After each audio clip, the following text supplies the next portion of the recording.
El pensamiento no está hecho para alcanzar metas espirituales, ni para encontrar el significado, el sentido o el propósito de la vida.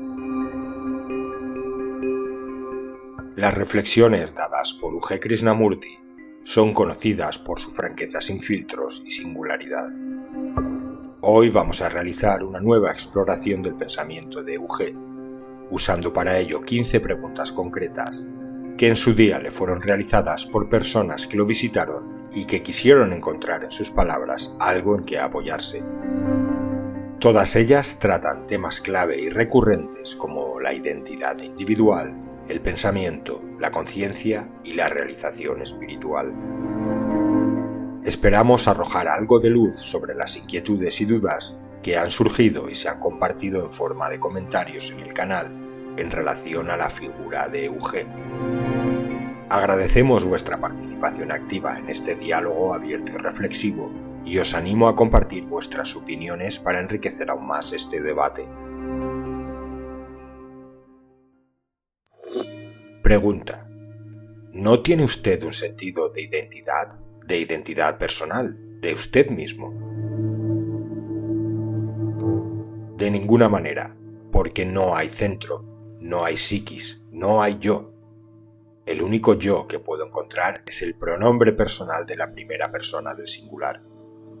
Tengo que usar ese pronombre personal de la primera persona del singular para diferenciarlo del pronombre de la segunda persona del singular. Eso es todo. Pero no hay nada que uno pueda llamar yo. Es por eso que no puedo decirme a mí mismo que soy un hombre libre, que soy un hombre iluminado. Además, no tengo forma de saber que usted no es un iluminado, que usted no es un hombre libre. No siento la necesidad de liberarlo o de iluminarlo, porque para hacer eso tendría que tener una imagen de mí mismo, y en relación con eso podría tener una imagen de usted. Y las imágenes que tenemos están relacionadas con lo que nos gustaría ser, lo que tendríamos que ser y lo que deberíamos ser. Pregunta: quisiera profundizar en su declaración revolucionaria de que no hay alma. No hay personalidad, no hay yo, no hay espíritu, no hay alma, no hay mente. Esto acaba con toda la lista, y uno no tiene forma de conocer lo que queda en lugar de eso. Usted podría preguntarme, ¿por qué sigue diciéndole a la gente acerca de la forma en que están funcionando? Es solo para enfatizar que hemos estado por siglos usando un instrumento que es el pensamiento o la mente, o como lo quieran llamar, para liberarnos de todo lo que ustedes llaman la personalidad, el yo y todas las cosas de lo que la búsqueda del espíritu trata. Pero cuando se den cuenta de que no hay nada de qué liberarse, entonces esas preguntas no surgirán de nuevo. ¿De cómo me di cuenta yo? No tengo cómo saberlo. Pregunta: ¿puede analizar la maravillosa idea de la felicidad que todo ser humano trata de alcanzar? Quizás no estés de acuerdo conmigo, pero cuando hablamos de la búsqueda de la felicidad, esta no es diferente de cualquier otra actividad sensorial. De hecho, todas las experiencias, por muy extraordinarias que sean, pertenecen al área de la sensualidad. Este es uno de los mayores problemas con que nos encontramos hoy en día. En algún momento de la evolución, la especie humana experimentó esta conciencia de sí mismo por primera vez y separó a la especie humana del resto de las especies de este planeta. Y fue en este tiempo cuando quizás nació el pensamiento. Pero el pensamiento en su nacimiento, en su origen, en su contenido, en su expresión y en su acción, es muy fascista, no en un sentido político, sino para significar que el pensamiento controla y da forma a nuestro modo de pensar y a nuestras acciones, de forma que es un mecanismo de protección. No hay duda que nos ha ayudado a ser lo que somos ahora, nos ha ayudado a crear nuestra tecnología, ha hecho nuestra vida muy confortable. También ha hecho posible para nosotros el descubrimiento de las leyes de la naturaleza. Pero el pensamiento es un mecanismo muy protector y está interesado en su supervivencia, y al mismo tiempo el pensamiento se opone fundamentalmente al funcionamiento de este organismo vivo. Nos han hecho creer que existe algo así como la mente individual, pero no existe tal cosa como tu mente o mi mente. La sociedad o la cultura, o como quieras llamarla, nos ha creado exclusiva y totalmente para el propósito de mantener su continuidad y status quo. Y al mismo tiempo, ha creado la idea de que existe algo así como el individuo. Pero en realidad hay un conflicto entre los dos, entre la idea del individuo y la imposibilidad de funcionar como un individuo separado y distinto de la totalidad de los pensamientos y experiencias del hombre. Pregunta. Hablemos de la iluminación. Si cada uno de nosotros es único, ¿implica eso que nuestro código de iluminación, si existiera tal cosa, sería también único y cada uno de nosotros llegaría a ese estado individual y originalmente? Exactamente. Eso es lo que estoy tratando de decir. Es simplemente imposible producir personas iluminadas en una línea de ensamblaje. Vea, si miramos la historia, incluso un país como India, que se vanagloria de ser una tierra de espiritualidad, ha producido solo un puñado de iluminados. Los puede contar con los dedos de las manos. Pero desgraciadamente, en el mercado, tenemos muchos impostores que dicen que son iluminados y están tratando de iluminarlos a todos. Hay un mercado para esa clase de cosas. El principio de la oferta y la demanda es responsable de eso. Pero en realidad un hombre iluminado o un hombre libre, si existiera alguno, en primer lugar e inevitablemente, no estaría interesado en liberar o iluminar a nadie. Eso es así porque él no tendría forma de saber que es un hombre liberado, que es un hombre iluminado. No es algo que se pueda compartir con alguien, porque no está en absoluto en el área de las experiencias. Pregunta. ¿Hace usted alguna distinción entre la atención y la consciencia? La atención no tiene para mí ningún significado, porque no es un instrumento para ser usado para entender nada, mucho menos para producir un cambio. Primero que todo, no hay nada aquí para ser cambiado. Si no hay nada para ser cambiado, es irrelevante qué instrumento se esté usando para cambiar, sea la atención o el darse cuenta de algo. La atención nunca se puede separar de la actividad del cerebro, y esa es la razón por la cual siempre describo lo que está pasando aquí dentro en términos físicos como el reflejo de algo en la retina, sea lo que sea. Y experimentar algo sin nombrarlo es solo un inteligente juego que estamos jugando con nosotros mismos. Ustedes creen que el reconocimiento de algo está separado del nombramiento de la cosa. Eso no es cierto. El reconocimiento y el nombramiento son lo mismo y uno solo, lo nombre o no.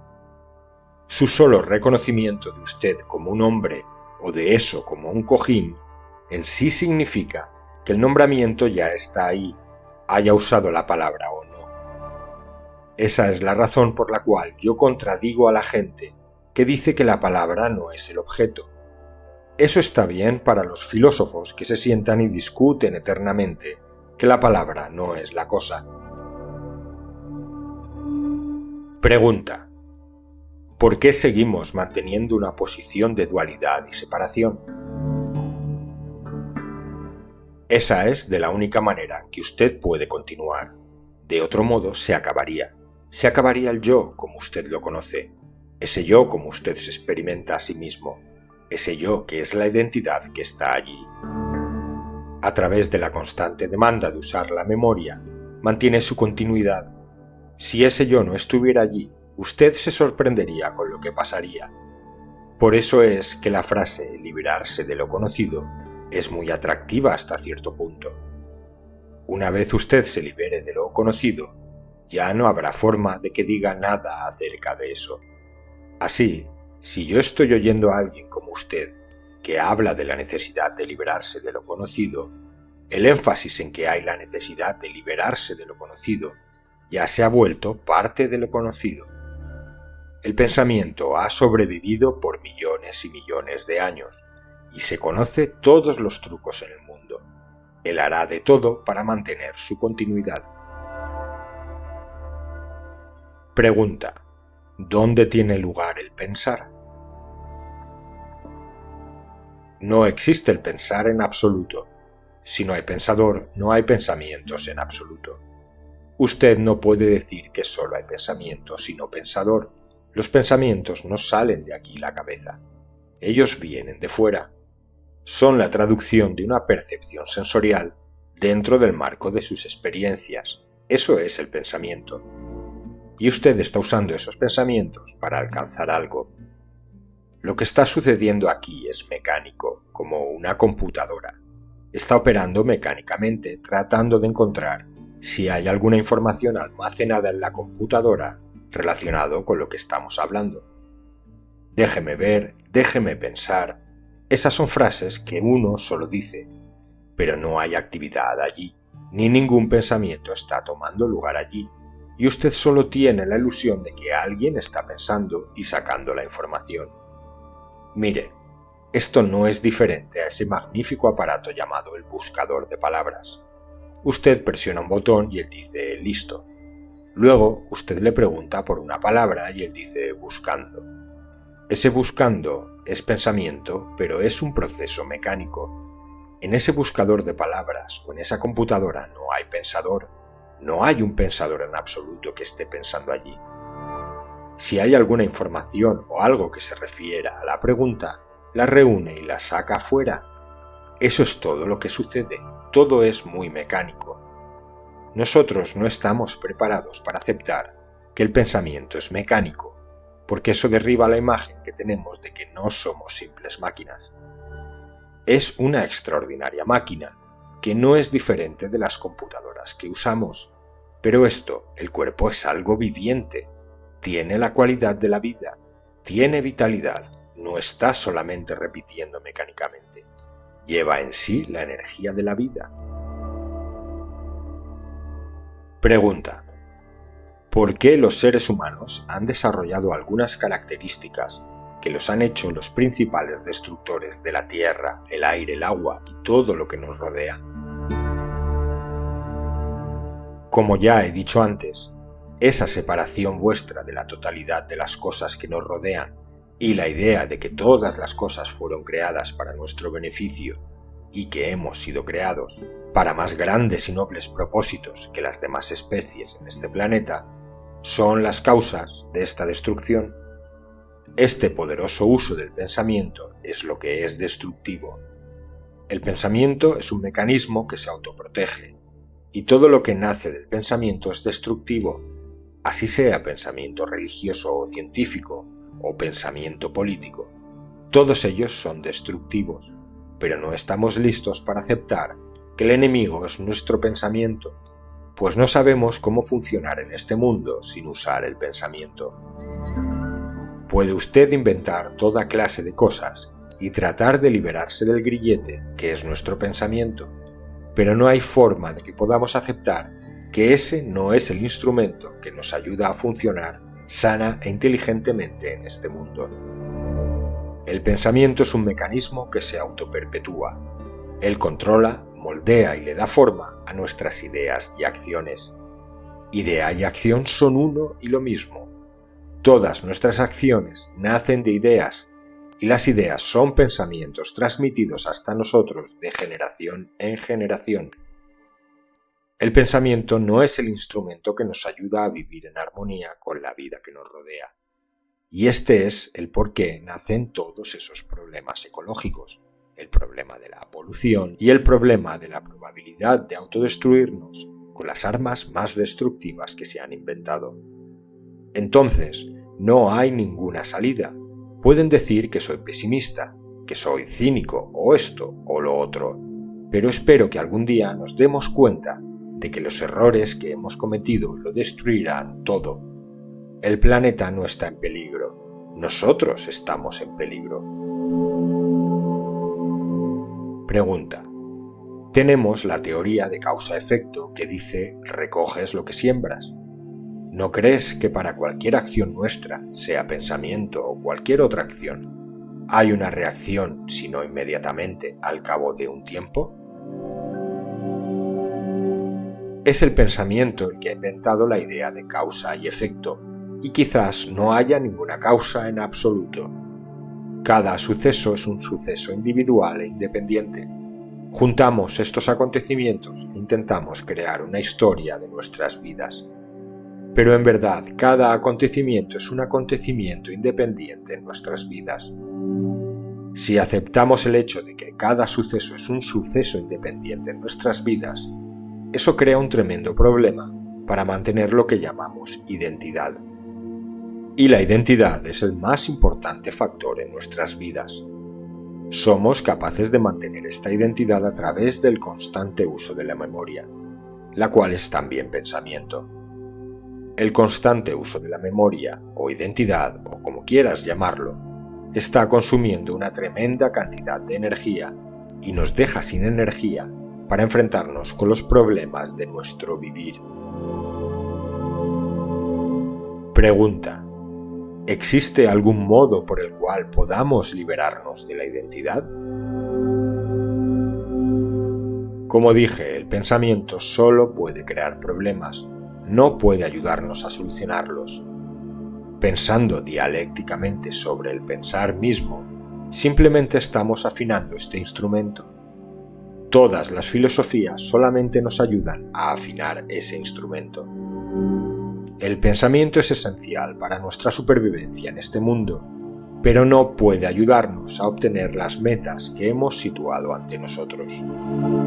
Las metas son inalcanzables a través de la ayuda del pensamiento.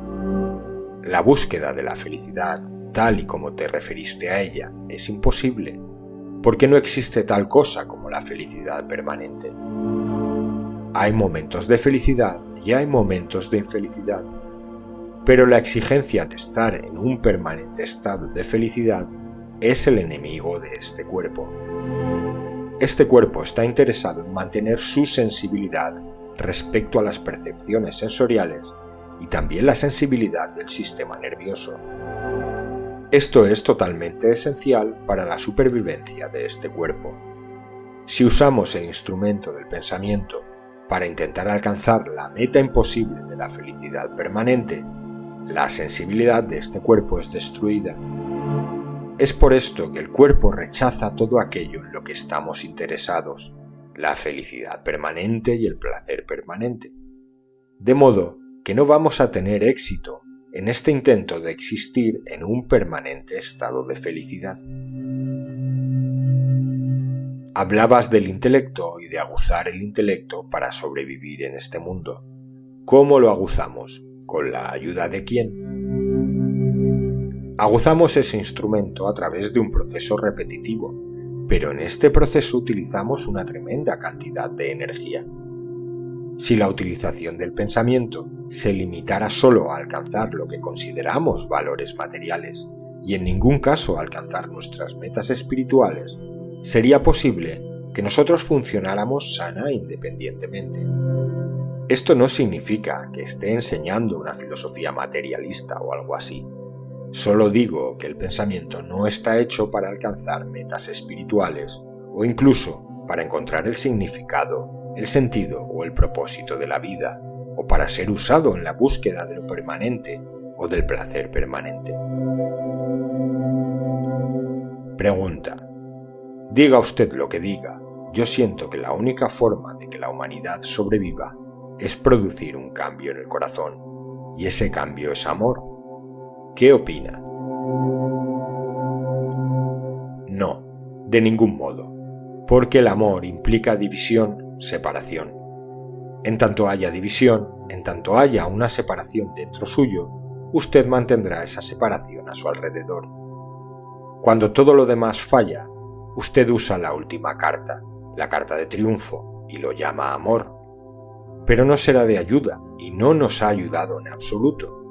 Incluso la religión ha fallado en liberar al hombre de la violencia y de una docena de cosas más de las cuales está tratando de liberarlo. Vea, No es una cuestión de tratar de encontrar conceptos nuevos, ideas nuevas, pensamientos nuevos y creencias nuevas. Como dije antes, el ser humano, modelado según los seres perfectos, ha fallado completamente. El modelo no ha tocado nada allí. Su sistema de valores es el responsable de la enfermedad humana, de la tragedia humana, forzando a todos a adaptarse a ese modelo. Así que, ¿qué hacemos? No logramos nada destruyendo el sistema de valores, porque reemplazan un sistema de valores con otro sistema de valores.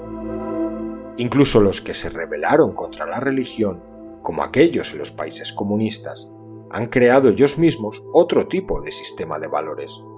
Entonces, revolución no significa el fin de nada, es solo una revalorización de nuestro sistema.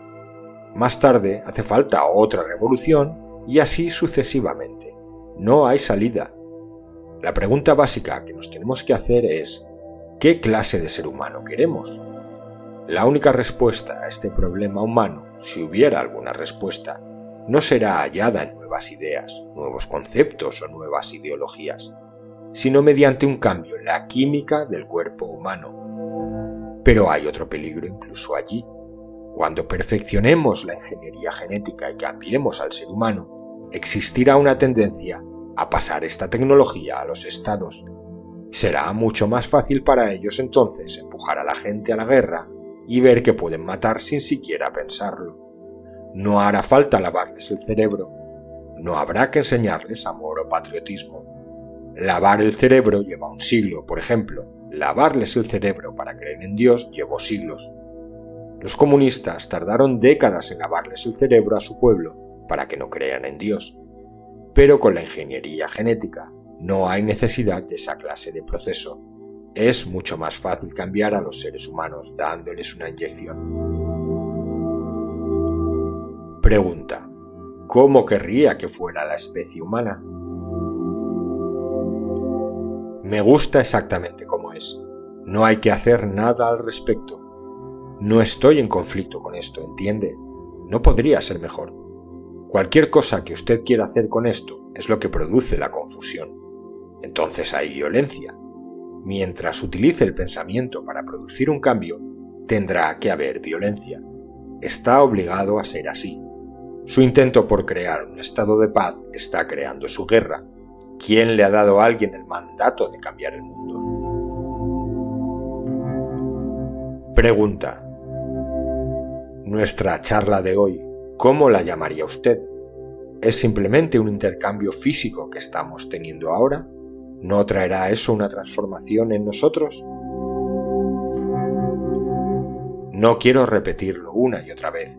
Aquí solo está sentado un títere y dos títeres, dos computadoras, dos grabadoras en play. Eso es todo. De ningún modo habrá un cambio. Es que usted ni siquiera está escuchándome. No existe lo que se llama el arte de escuchar. No está escuchando en absoluto, pues usted está interpretando.